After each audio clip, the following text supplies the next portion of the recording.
નમસ્તે, આજના મુખ્ય સમાચાર જોઈએ તો સિમ કાર્ડને લઈ 1 જુલાઈથી લાગુ કરવામાં આવશે આ નવો નિયમ.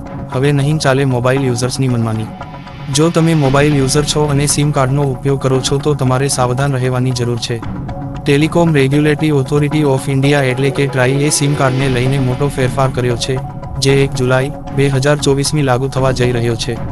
ચાલો તેના વિશે જાણીએ. તમને જણાવી દઈએ કે ટ્રાઈ દ્વારા જારી કરાયેલા નવા નિયમોનું પાલન કરવું તમામ યુઝર્સ માટે ફરજિયાત હશે. છેતરપિંડીની ઝડપથી વધી રહેલી ઘટનાઓને રોકવા માટે સરકારે આ નિર્ણય લીધો છે. જો તમે તાજેતરમાં જ તમારું સિમ સ્વેપ કર્યું છે અથવા તે કરવાનું વિચારી રહ્યા છો, તો આ બાબતોને ધ્યાનમાં રાખો. નવા નિયમ અનુસાર સિમ સ્વેપ કર્યા પછી વપરાશકર્તાઓ તેમના મોબાઈલ નંબરને પોર્ટ કરી શકશે નહીં, જેનો અર્થ છે કે તેઓ તેમનો નંબર કોઈપણ અન્ય ટેલિકોમ કંપનીમાં સ્વિચ કરી શકશે નહીં. ખાતરી કરવા માટે કે આ નિયમ વપરાશકર્તાઓને સાયબર છેતરપિંડીથી બચાવવામાં મદદ કરશે.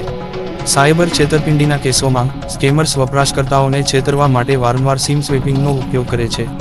સિમ સ્વેપ કર્યા પછી યુઝર્સના તમામ કોલ્સ, મેસેજ અને OTP અન્ય ફોન પર મળવા લાગે છે, જેના કારણે તેઓ છેતરાઈ શકે છે. વપરાશકર્તાઓએ આ નિયમનું પાલન કરવા માટે સાવચેત રહેવું જોઈએ અને તમારા સિમ કાર્ડને સુરક્ષિત રાખવા માટે અત્યંત જવાબદાર પગલાં લેવા જોઈએ. સિમ સ્વેપિંગ કેવી રીતે થાય છે તેની વાત કરવામાં આવે તો સરળ શબ્દોમાં સમજીએ કે સિમ સ્વેપિંગનો અર્થ ડુપ્લિકેટ સિમ કાઢી નાખવો. છેતરપિંડીની આ પદ્ધતિમાં સાયબર ગુનેગારોને યુઝરનું ડુપ્લિકેટ સિમ મળે છે. યુઝરના મોબાઈલ નંબર સાથે નવું સિમ રજિસ્ટર થયેલ છે.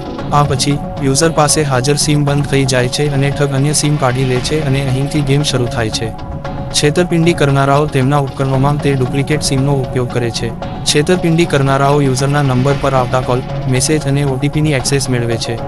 અહીંથી બેન્કિંગ છેતરપિંડી કરવા સાથે છેતરપિંડી કરનારાઓ ઘણી પ્રકારની વ્યક્તિગત માહિતી મેળવે છે. તો હાલ માટે બસ આટલું જ. મળીશું નવી અપડેટ સાથે. નમસ્કાર.